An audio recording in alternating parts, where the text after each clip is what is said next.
Kingstream Entertainment. Ruslan. Now, Joe Budden is leaving Spotify. Joe Budden came out with his podcast and said that they're leaving Spotify. Let's throw this up, and they explain why they left Spotify, him and his co-host. And Joe Budden was early to this Spotify situation, right? He was early to sign an exclusive deal with Spotify. So you got Joe Rogan coming over to Spotify now for $100 million.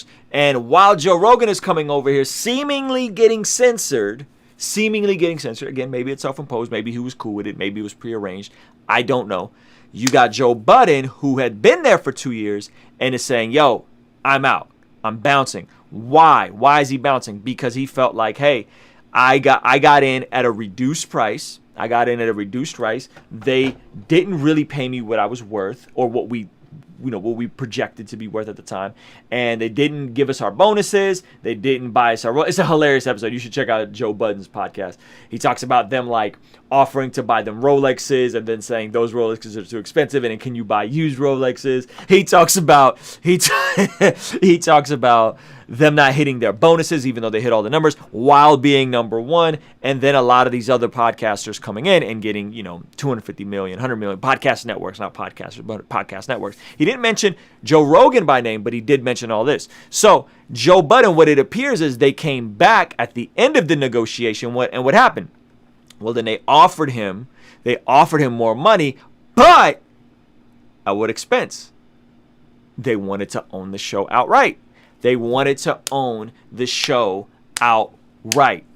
They wanted to own the Joe Budden podcast. Why does this matter? Well, because listen, a licensing deal is what you want.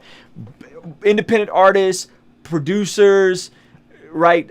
I mean, top to bottom, right? Musicians, you want a licensing deal. What is a licensing deal? Licensing deal is I maintain the ownership of my intellectual property. That's important. Your musical compositions, your recordings, your ideas, you retain the ownership and you license it to a Spotify. You license it to an Apple Music, right? Chance had an exclusive licensing deal with Apple Music and then they took the album down. They didn't take it down. They left it up, but now he can put it up everywhere. It's a licensing deal.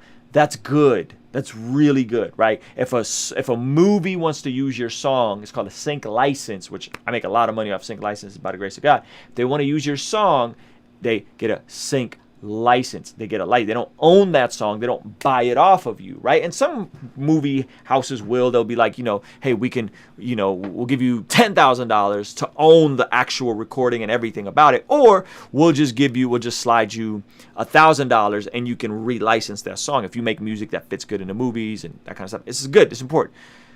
So guys are coming over, they're getting a licensing deal. They own the podcast, they own the product. Joe Rogan owns his product, and they're just saying exclusively on Spotify. But then Spotify says, hey, we want to own the Joe Budden podcast. We'll give you whatever, 100 million, 50 million, whatever.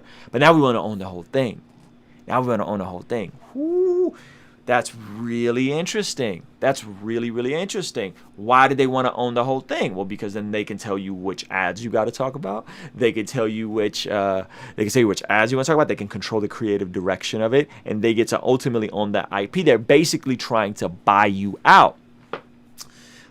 What is the value of a Joe Rogan or a Joe Budden podcast? Well, I don't know. It's hard to determine. It was hard to determine what is a stream worth. But best believe, Spotify, again, is focused on what? Creating a monopoly. They're focused on getting as many people over there exclusively to them as possible. Why? Because they want to own the ecosystem where everybody goes. They want to have the SoundCloud of podcasting and music, right? They want to have the audio podcast music world. They want to be what Facebook and Instagram is social media. They want to be that to media, to music, podcasting. I bet you they'll eventually get into some kind of short series content. I will see YouTube doing this. I project that YouTube will start doing the same thing. They'll start doing exclusive licensing deals if they're not already, right? They'll go to they'll go to someone like Jake Paul, who has his own podcast, and they'll say, hey, well, let's do an exclusive deal, because Jake Paul is kind of already like known for YouTube.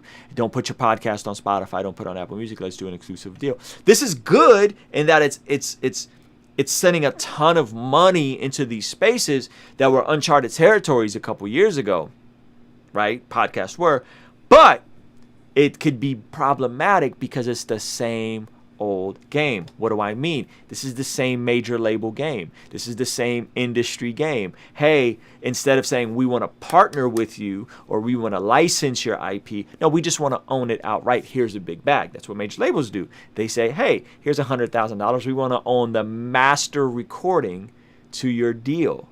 If you look at the arrangement, the master recording to your deal, and then there's even language in there about the slave recordings, right? Like, this is really interesting how this stuff plays out in contracts in a major label industry. This has been happening, and now this is coming over to the podcast space, which we thought was sacred, but nope, this is now getting corporatized. This is very, very dangerous if you just need the bag, if you just need the money. My question, and this is where my Christian worldview is going to pour out. I rather own 100% and control how I monetize and control my creative output and control what I say and who I have on and how I do things, and maybe not get $100 million check, but make $1 million a year or $2 million a year, right? I'd rather do that than get $100 million check. I'm all for people getting what they're worth. I'm all for people making money. Why do you need that much money? Do you need that much money? Remember, podcast guys, by the way, there's no producer for this show, right? You see me switching camera angles and doing all this cool stuff, right? There's no one here. It's just me. The Joe Rogan podcast, all these podcasts, it's one or two people behind the boards. I think Joe Rogan is just Joe Rogan and Jamie. Do we need $100 million? How much is the quality of life going to increase at $100 million when you can live comfortably for $5 million? You can go eat, shop, do what you want, live where you want, have the kind of lifestyle you want, right? And this is where it becomes insatiable, because you get into the money game. You get into the how much money could I attain? And here's the truth. Like, if you at some point in your life, if you could acquire $6 million, and I don't want to go over all the math, but if you could acquire approximately $6 million, you can live, I believe, off of $200,000 a year for the rest of your life, meaning that $6 million will support a $200,000 a year lifestyle. So, but this is about investment. I don't mean to get super deep, but you could run the math on that. At a 12 to 15% interest rate, $6 million will generate you that much. That's a lot of money. $200,000 a year. That's 1%, right? It's 1%. That is that lifestyle. And my question is, do we need more money? Listen, you can make however much you want. I think I'd rather keep a lower profile. Make comfortable money that I can give and share and invest and launch products and be generous to my church, right? Than to say, yeah, I want 100 million or I want 10 million or whatever, at the expense of what? At the expense of them potentially owning you outright, which is what major labels do, or owning your podcast, which is what Spotify tried to renegotiate with Joe Budden, or at the risk of them telling you, we're not doing Alex Jones, we're taking this down, this isn't allowed on our platform, we get to control what we want, while you've built your audience and your platform on the back of, I'm the guy that has diverse audiences and diverse points of views. So it's really interesting. It's a really interesting intersection that we're in, guys. So, hey, thank you guys for watching. Appreciate you guys being here. Again, my name is Ruslan. You can follow me on all social media. I'm fairly active. Instagram, probably the most active. I reply to every single DM. Appreciate y'all. Appreciate y'all being here. Love you guys. Hit that like button before you leave. Just hit the like button. Just click out of the chat, hit the like button, and turn the notification bell on and the subscriber bell. Thank you guys so much. Love you guys. Peace.